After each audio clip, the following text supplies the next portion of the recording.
Hi hello నమస్తే welcome to our channel. నేను మీ ప్రియాంక రావు Kunireddy.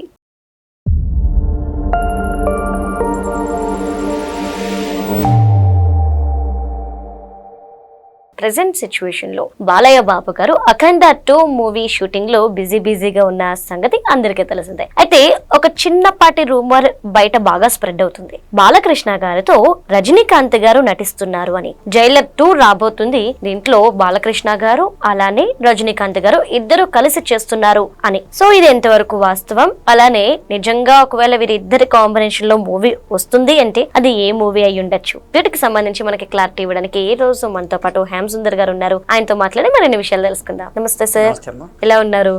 Sir, ఏంటి బయట బాలయ్య బాబు గారు రజనీకాంత్ గారు ఇద్దరు కలిసి ఒక మూవీ చేస్తున్నారు, అది జైలర్ 2 అని చెప్పేసి అంటున్నారు. ఇది నిజమేనా? అంటే జైలర్ 1 తీసుకుంటే శివరాజ్ కుమార్, మోహన్ లాల్, జాకీ ష్రాఫ్ ముగ్గురు కనిపించారు. అయితే అప్పుడు కూడా టాక్ వచ్చింది బాలయ్య బాబు దాంట్లో జైలర్ 1 లో చేస్తున్నారని. బహుశా శివరాజ్ కుమార్ పాత్రని బాలయ్య బాబు అనుకున్నారేమో తెలియదు. ఎందుకంటే రజనీకాంత్ పాత్ర ఇబ్బందుల్లో ఉన్నప్పుడు, తన ఫ్యామిలీ మీద అటాక్ జరుగుతున్నప్పుడు అప్పుడు శివరాజ్ కుమార్ సహాయం కోరతాడు రజనీకాంత్. అప్పుడు శివరాజ్ కుమార్ వచ్చే ఫ్యామిలీని కాపాడటానికి ట్రై చేస్తాడు. అది చాలా హైలైట్ అయింది ఆ సన్నివేశం.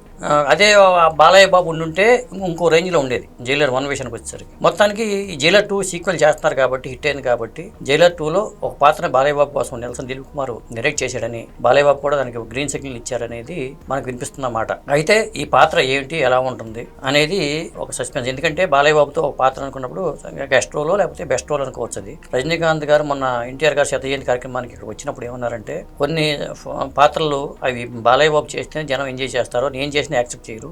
ఆయన ఫైట్స్ ఎలా ఉంటాయి తెలిసిందే కదా, అవి నేను చేస్తే యాక్సెప్ట్ చేయరు, బాలయ్య చేస్తే ఒప్పుకుంటారనే మాట వాడాడు ఆయన. అది ఎలా ఉంటుంది అనేది డోస్ పెంచే, ఖచ్చితంగా రజనీకాంత్ కన్నా డోస్ పెంచే బాలయ్యతో చేసే అవకాశం అయితే ఈ సినిమాలో ఉంటది, బాలయ్య బాబు ఉంటే మాత్రం. అంటే రజనీకాంత్ గారు అప్పుడు పెద్ద ఎన్టీఆర్ గారితో చేశారు, ఆ తర్వాత ఆయన ఫ్యామిలీకి సంబంధించి ఎవరి కాంబినేషన్ లోనే రాలేదు. మరి ఇప్పుడు బాలయ్య బాబు గారితో చేయడానికి రజనీకాంత్ గారు రెడీగా ఉన్నారు అనుకోవచ్చా? అంటే టైగర్ సినిమా అప్పుడు చేశారు రజనీకాంత్, అప్పుడు స్టార్డమ్ లేదు. ఎన్టీ రామారావు సూపర్ స్టార్, అప్పుడు రజనీకాంత్ గారికి ఇంకా స్టార్డమ్ రాలా. ఆ టైంలో టైగర్ అనే సినిమా చేశారు. వాళ్ళిద్దరు కాంబినేషన్ లో ఆ అనుభవాలు కూడా రజనీకాంత్ గారు వేదిక మీద చెప్పారు. ఆ తర్వాత ఎప్పుడు కూడా బాలయ్య బాబుతో చేసే అవకాశం రాలేదు. పెదరాయుడు సినిమాలో రజనీకాంత్ గారు గెస్ట్ రోల్ చేశారు. అవును, అక్కడ మోహన్ బాబు గారు పెదరాయుడి పాత్రగా పోషించారు. ఆ సినిమా హిట్. కానీ ఆ పాత్ర కూడా బాలయ్య బాబు చేసి ఉంటే ఖచ్చితంగా పెదరాయుడి పాత్ర ఒకవేళ మోహన్ బాబు ప్రాజెక్ట్ కాకుండా వేరే ప్రాజెక్ట్ అయి ఉండి ఆ పాత్ర బాలయ్య బాబు చేసి ఉంటే ఖచ్చితంగా అది పెద్ద ఎసెట్ అయి ఉండేది.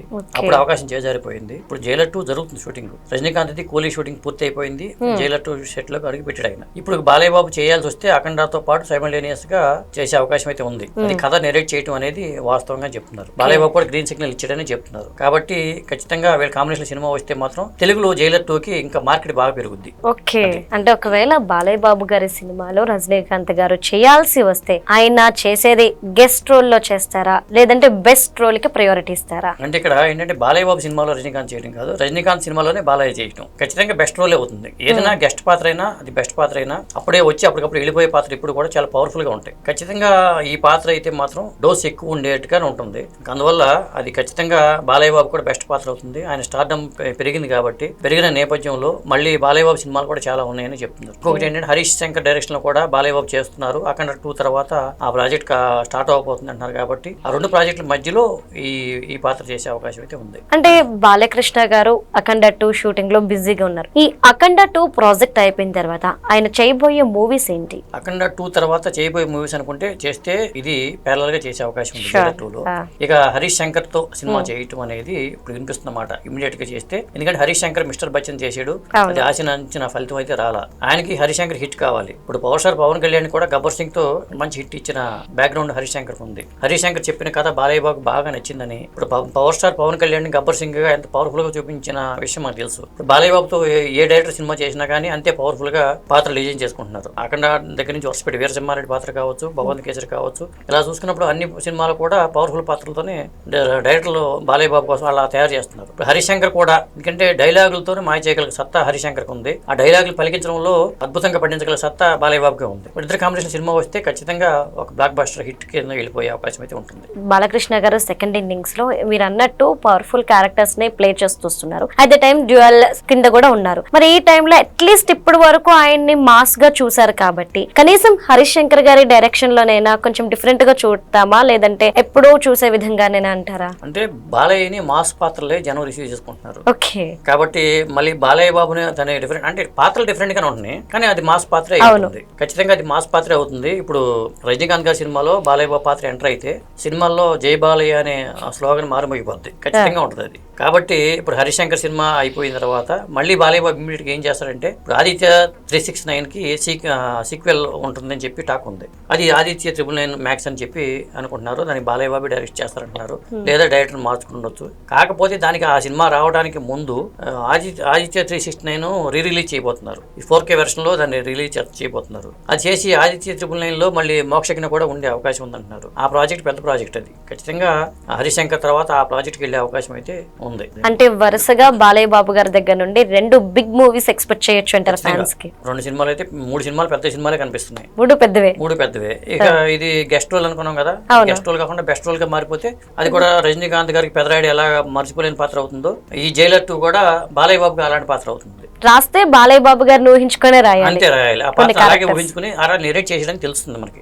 నెల్సన్ దిలీప్ కుమార్ బాలయ్య బాబు నెరేట్ చేసిన విధానం, ఆ పాత్ర మోతాదు మించి ఉంటుందనే విషయం కూడా క్లారిటీగా చెప్పి ఒప్పించారు అనేది మనకున్న సమాచారం. యాక్చువల్లీ బాలయ్య బాబు గారి పేరు చెప్పగానే అంటే మూవీ ఆ హీరో ఎవరైనా అనవసరం, థియేటర్ లోనైనా పబ్ లో అయినా ఎక్కడైనా సరే జై బాలయ్య అని అరుస్తూనే ఉంటారు. బాలయ్య బాబు గారికి ఈ క్రేజ్ ఏదైతే ఉందో ఇది సెకండ్ ఇన్నింగ్స్ లో వచ్చిందా, ఫస్ట్ ఇన్నింగ్స్ నుండే ఉందా? అంటే బాలయ్య బాబుకి మొదటి నుంచి క్రేజ్ ఉంది. ఇప్పుడు మనకి పెద్ద నటులు అనుకున్నప్పుడు అక్కడ రామారావు గారు, నాగేశ్వర గారు ఎలా అంటాము, ఇక్కడ చిరంజీవి గారు, బాలయ్య బాబు అంటాం. వాళ్ళిద్దరు సినిమాలు పోటీ పడే సందర్భాలు అనేకం ఉన్నాయి. కాకపోతే మధ్యలో కొన్ని బాలయ్య బాబు గారికి సరైన సినిమాలు పడల, దాంతో ఆయన అక్కడ తగ్గిందా కానీ గ్రాఫ్ ఇప్పుడు అమాంతం గ్రాఫ్ పెరిగిపోయింది. ఇక్కడ అఖండ 2 నుంచి స్టార్ట్ అయింది. ఎందుకంటే కరోనా టైంలో థియేటర్లు జనాలు రారు అనుకున్న టైంలో అఖండ రిలీజ్ అవడం కానీ డిసెంబర్ లో, అప్పుడు ఆ తర్వాత వచ్చే సినిమాలు కానీ అవన్నీ కూడా వరుసపెట్టి హిట్లు అవడం, దాంతో బాలయ్య బాబు గ్రాఫ్ అనేది హ్యాట్రిక్ కొట్టడం అనేది డబుల్ హ్యాట్రిక్ తీసుకుని వెళ్తున్నాడు అఖండ 2తో. ఖచ్చితంగా మళ్ళీ డబుల్ హ్యాట్రిక్ వచ్చిందంటే అది ఒక రికార్డ్ అవుతుంది. ఫ్లాపులు లేకుండా వస్తున్న హీరోగా చెప్పాల్సి వస్తుంది. అంటే బాలయ్య బాబు గారు సెకండ్ ఇన్నింగ్స్ కి వచ్చేసేపాటికి కొంచెం డిఫరెంట్ గా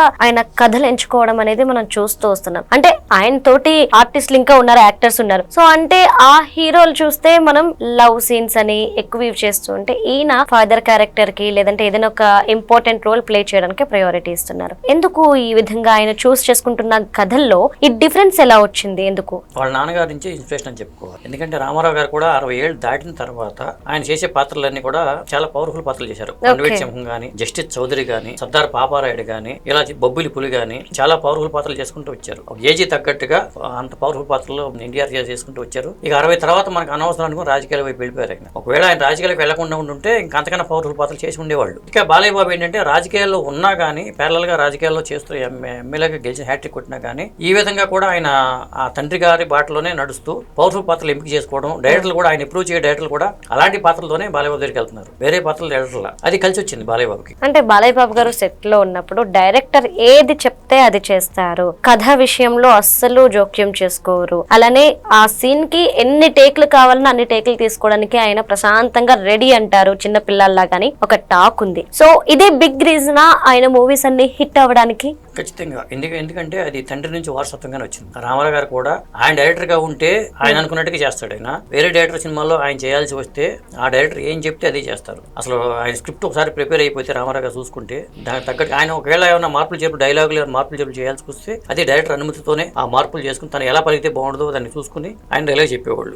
అంత పవర్ఫుల్ గా డైలాగ్ చెప్పగలిగే సత్తా కూడా బాలయ్య బాబుకి వచ్చింది. ఇక్కడ ఆయన ఇంటర్ఫీర్ అవ్వడం, కథలో వేలు పెట్టి కెలకడం ఇది బాలయ్య బాబుకి అలవాట్లేదు. తన పాత్ర ఏంటో తనేంటో అంతవరకే వెళ్తారు. కానీ ఒకవేళ డైరెక్టర్ పెట్టే ప్రాజెక్టులో వేలు పెట్టి కెలికితే సినిమా ప్రాజెక్ట్ పాడైపోతుంది ఎప్పుడైనా సరే. ఎందుకంటే డైరెక్టర్ వ్యూ అంటూ ఒకటి ఉంటుంది. ఆ వ్యూని ఎప్పుడు హీరో చెడగొట్టకూడదు. చెడగొడితే ఏమవుతుందంటే ప్రాజెక్ట్ దెబ్బతిని ప్రమాదాలు ఉంటాయి. ఆ విషయం రామారావు గారి దగ్గర నుంచి కూడా భవిష్యత్తు నేర్చుకున్నారని అనుకోవాలి. కానీ బాలయ్య బాబుతో ఒక చేసిన సినిమా డైరెక్టర్లు అందరూ కూడా బాలయ్య బాబు స్క్రిప్ట్ విషయంలో ఇన్వాల్వ్ అవ్వరు. ఒకసారి ఓకే చెప్పిన తర్వాత మనం మార్చుకోవడానికి కూడా అవకాశం ఉండదు. ఆయన చేసుకు వెళ్ళిపోతూ ఉంటారు అని చెప్తూ ఉంటారు. అంటే బాలయ్య బాబు గారి విషయానికి వస్తే చాలా మంది ఒక్కసారి స్టార్డమ్ రాగానే వాళ్ళ క్రేజ్ పెరగగానే రెమ్యునరేషన్ అనేది చాలా పెంచుతారు. కానీ బాలయ్య బాబు గారి విషయంలో ఇప్పటి వరకు రెమ్యునరేషన్ విషయంలో ఎలాంటి బ్యాడ్ టాక్ కూడా వినలేదు, ఎలాంటి ఇష్యూస్ చూడలేదు. ఎందుకు అంత బడ్జెట్ ఫ్రెండ్లీగా ఉంటారు? అంటే నిర్మాతల సంక్షేమం కోరే ఆయన నిర్మాతల మీద భారం పడకూడదు అనేది ఆయన ఉద్దేశం ఒకటి. ఎందుకంటే చిరంజీవి గారు 50 కోట్లు తీసుకున్న సందర్భంలో కూడా బాలకృష్ణ గారు 10 కోట్లు తీసుకున్నారు. కారణం ఏంటంటే ఎప్పుడైనా సరే మార్కెట్ పెంచుకోవచ్చు,